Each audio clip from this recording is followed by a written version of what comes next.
এইখানে আবার একটি গান আছে, আমি গানটা গাইবো না, গানের ইতিহাসটা বলি, শুনুন, ভালো লাগবে। দেখুন, এইখানে একটা গান আছে বড় তালের, ধন্য ধনী ধনী ধন্য রমণী জনন্তর, এই হচ্ছে গানের কথা। ৮ তালের গান, ৮ তাল ২০ মাত্রা, ৮/৪/৮। এবার এই গানটার ইতিহাসটা শুনুন। কীর্তনিয়ার সাথে কীর্তনিয়াদের তর্ক বিতর্ক সব যুগেই ছিল, এই যুগেও আছে, আগেকার দিনেও থাকতো। একজন কীর্তনিয়া আরেকজন কীর্তনিয়াকে হিংসা করবে, এটা স্বাভাবিক ব্যাপার, ঠিক আছে। এবার এটা আগের যুগেও ছিল। এইবারে এক জায়গায় কীর্তন হচ্ছে, আর একজন কীর্তনিয়া এই গানটি আসলে দাঁড়িয়ে গাইছে বড় তালে, ৮ তাল বড় করে। আর বাসায় আরেকজন কীর্তনিয়া রয়েছে, সে মাইক এই গানটি শুনছে, শুনে তার বড় ভালো লেগেছে, আহা এত সুন্দর গানটি গাইছে, আমি যদি একটু শিখে আসলে গাইতে পারতাম। কিন্তু ওই যে কীর্তনিয়া হিংসা, সে তো বলতে পারবে না, বললে ছোট হবে সে। তাই গান শেষ হয়ে যাওয়ার পরে দেখবেন কীর্তনিয়াদের সাথে কীর্তনিয়াদের কথা নাও হতে পারে, কিন্তু দোহার বাজিয়েদের সাথে দোহার বাজিয়েদের কিন্তু কথা হয়। তারা একজনের সাথে অপরজন দেখা করে, কথা বলে, পরিচয় থাকে সবার মধ্যে। এইরকমই এবার যে মূল গায়ন ওই গানটা গাইছিল, তার দোহার এই মূল গায়নের ঘরে এসেছে। এবার এই কেমন আছো, কি কথা।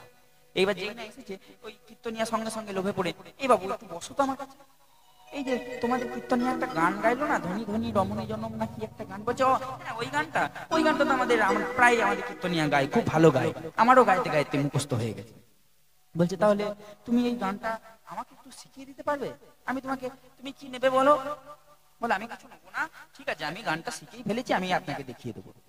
তখন এই ভালো করে খাতির টাতির করে, আরে পান নিয়ে আয়, এই নিয়ে আয়, ওই নিয়ে আয় বলে খাইছে পান টান ভালো করে। এইবার আর কি, এই কীর্তনিয়াকে গানটি ভালো করে শিখিয়ে দিয়েছে। এবার সে চলে গেছে। এইবার অনেক দিন পর সেই দুটো কীর্তনিয়ার আবার একই আসরে গান করছে, ঠিক আছে।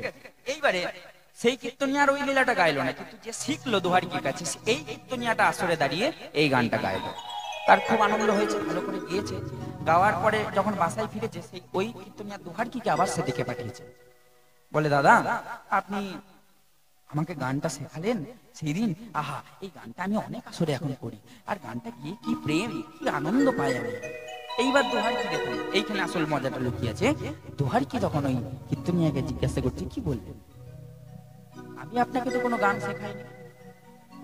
এইটা মজা, এই জায়গাটাই তত্ত্ব। আমি তো আপনাকে কোনো গান শেখাইনি। বলে কি বলছেন, কেন? ওই যে সেই জায়গার আসরে আপনাদের কীর্তনিয়া গানটা গাইলো, আপনি আমার পক্ষে এলেন, দি গানটি কতবার ধরে ধরে আমার হাতে ধরে শেখালেন। বলে না, আমি তো শেখাইনি। তখন